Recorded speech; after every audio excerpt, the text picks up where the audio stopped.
Hello, my name's Sergio from Extinction Rebellion. Um, Here to talk about what is open, organized, public civil disobedience. There will be a meeting about that every Wednesday at 3 p.m. Well, not about that. We're going to do some of that, yeah? So, I'm just going to sort of go through the main points. So, what is open, organized, public civil disobedience? When challenging a state or power structure which isn't willing to murder dissidents, a great movement building technique is one which brings people together in public protest, whereby as a community there's an emotional shared experience that has people through suffering and resilience overcoming fear and develops a courageous culture.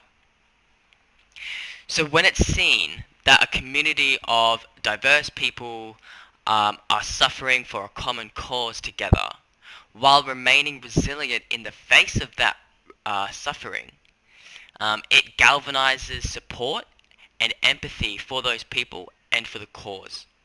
So the backfire effect, that's a term used to reference this transcultural phenomenon where, put simply, violence and authoritarian behavior on peaceful people triggers sympathizers to become active supporters, willing to participate directly because of the suffering that's inflicted on the group.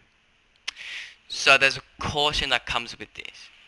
So if the power structure can destroy the morale of the existing participants before they can onboard and empower or mobilize those who are trying to join the struggle, then the suffering, while it still can be useful in a broader context, it struggles to facilitate the building of the group and the momentum of the campaign.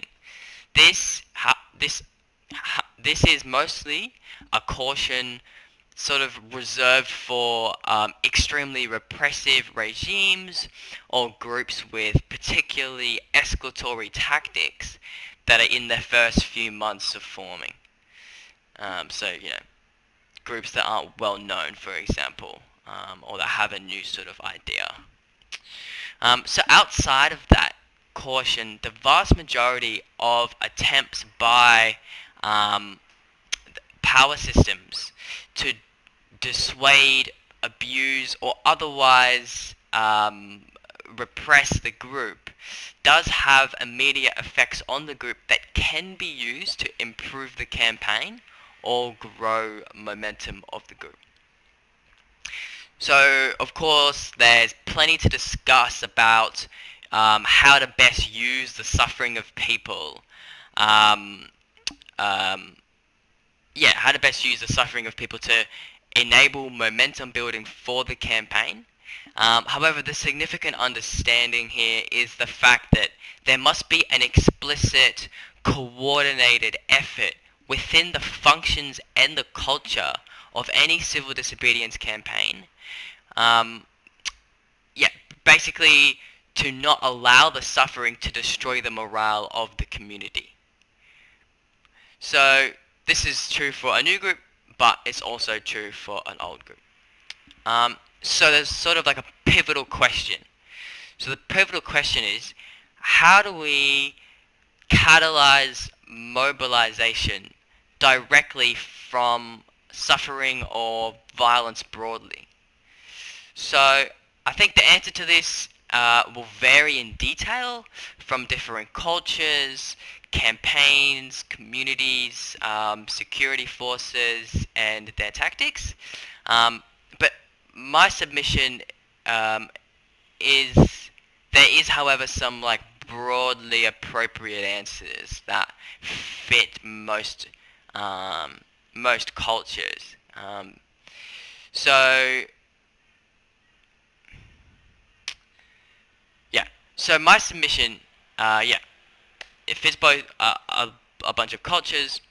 I think the main one of the main answers, which is sort of inside the problem, right? But the main answer is we need to use resilience to coexist with repression and suffering. as a sort of yin and yang relationship, um, resilience and suffering. So I call this resilience in repression.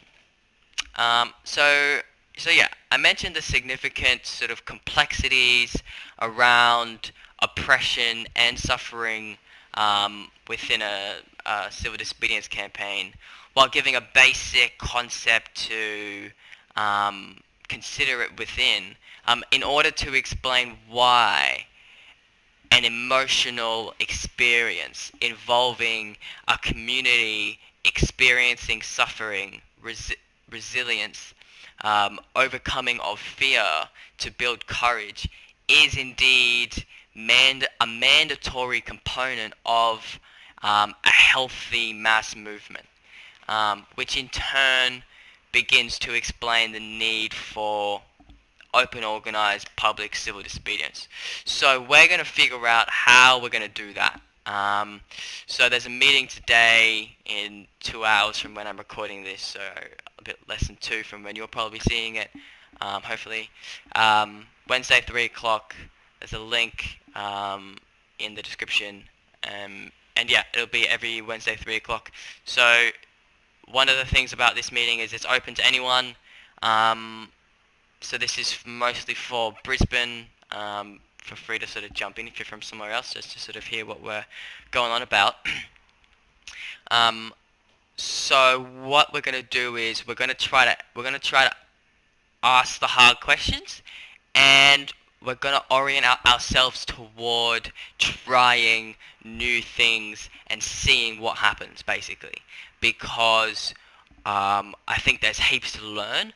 And so, yeah, that's what we're going to do. We're going to try to use new ideas to try to figure out how the fuck to do this stuff, which is mandatory to a mass movement, without having to organize for months and months for it.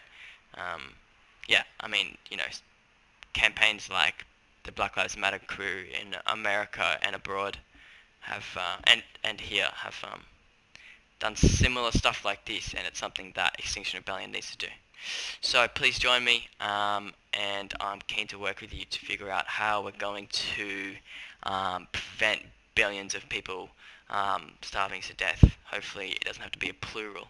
So, we're in an emergency.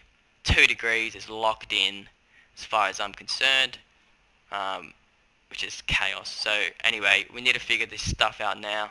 So if you're seeing this and you haven't been involved in XR before, or you have, and I haven't seen you for a few months, my basic question to you is, where the fuck are you? And let's get going. I'm super keen to work with anyone at any point in the journey. Yeah. Anyway, let's get cracking. See you then. Every Wednesday, 3 o'clock.